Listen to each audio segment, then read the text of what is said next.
ए मेरे पाँव के छालो जरा लहू उगलो, ए मेरे पाँव के छालो जरा लहू उगलो, कहीं सिर्फ रे मुझसे मेरे सफर के निशान ना मांग ले। ये पंक्तियां कुछ ऐसी कि किसी भी व्यक्ति में हौसला और जुनून भर दें, और जहां हौसले और जुनून की बात आती है तो शायद ही कोई भारतीय सेना के सैनिकों से आगे होगा। हम हर पल इन सैनिकों की बात करते हैं कि किस तरीके से ये निस्वार्थ भाव से, निडरता से, अपनी जान की परवाह किए बिना हमारे देश की रक्षा के लिए निकल पड़ते हैं। आज बात करते हैं उस प्रेरणा के स्रोत की जो इन वीरों में वीरता लेकर आती है, जो इन वीरों में निडरता लेकर आती है, जो इन वीरों को साहस से भर देती है।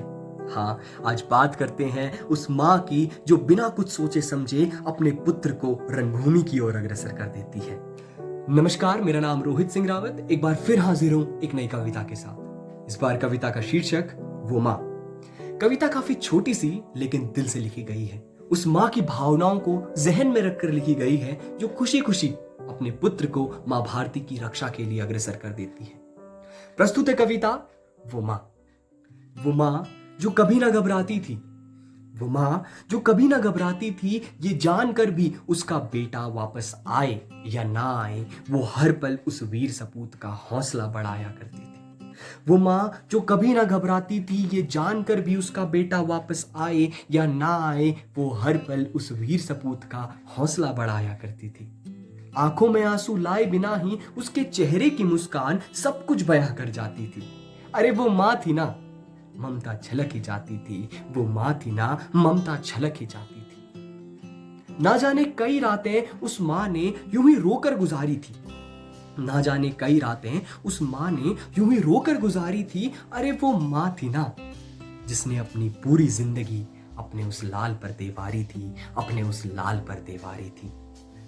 हर पल उस माँ को बस यही चिंता सताती थी। हर पल उस माँ को बस यही चिंता सताती थी, बेटा किस हाल में, वो बस इतना जानना चाहती थी। बेटा किस हाल में, वो बस इतना जानना चाहती थी। अखबार का कोई कोना नहीं जिस पर उस माँ की नजर ना जाती थी। अखबार का कोई कोना नहीं जिस पर उस माँ की नजर ना जाती थी। अरे वो माँ थी ना, बस अपने लाल की सहमति चाहती थी, बस अपने लाल की सहमति चाहती थी। वो माँ जो कभी ना घबराती थी, ये जानकर भी उसका बेटा वापस आए या ना आए, वो हर पल उस वीर सपूत का हौसला बढ़ाया करती थी, उस वीर सपूत का हौसला बढ़ाया करती थी। धन्यवाद।